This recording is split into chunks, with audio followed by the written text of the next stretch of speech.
Let me tell you a story of fog. क्या चल रहा है? Fog चल रहा है. ఈ పదం మీరు ఎక్కడో అక్కడ వినే ఉంటారు. 2000s ఇయర్లో ఇండియా డియోడ్రెంట్ మార్కెట్ని యాక్స్ ఆధిపత్యం చెలాయించింది.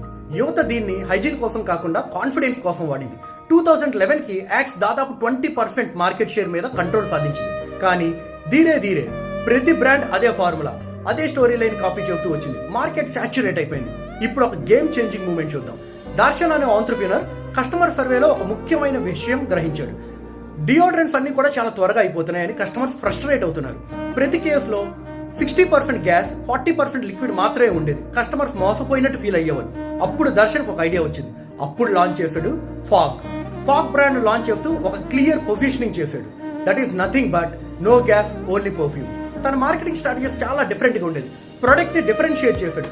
Fog is equal to 100% liquid deodorant.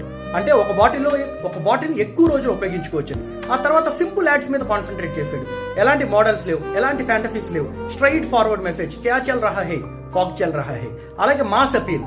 Ads అన్ని కూడా టియర్ 2, టియర్ 3 ఇండియాకి చేయబడ్డాయి. కేవలం మెట్రోలకే కాదు, బ్రాండ్ నేరుగా భారత్ తో మాట్లాడుతుంది. రిటైల్ స్ట్రాటజీ ఎక్కువగా ఇంప్లిమెంట్ చేశాడు. అంటే డిజిటల్ క్యాంపెయిన్స్ కాకుండా ఫాగ్ నేరుగా కిరాణా షాప్స్, కాలేజ్ క్యాంటీన్స్, చిన్న పట్టణాల్లో ఉన్న మాల్స్ కి వెళ్ళింది. రిజల్ట్స్ ఎలా ఉన్నాయి అంటే లాంచ్ అయిన 12 నెలల్లోనే ఫాగ్ యాక్స్ ని ఓడించింది. 2013కి యాక్స్ మార్కెట్ షేర్ 18 నుండి 8% పడిపోయింది.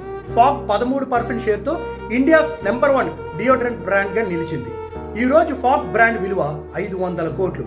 ఫాగ్ ని లాంచ్ చేసిన వినీ కాస్మెటిక్స్ కంపెనీ విలువ దరిదాపుగా 4000 కోట్లు.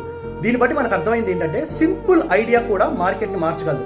కస్టమర్స్ అసలు అవసరాన్ని అర్థం చేసుకుని వాల్యూ ఫర్ మనీ ఇచ్చితే గ్లోబల్ జైంట్స్ కూడా ఓడించవచ్చు. ఇదే మనకి ఫాగ్ నేర్పించింది.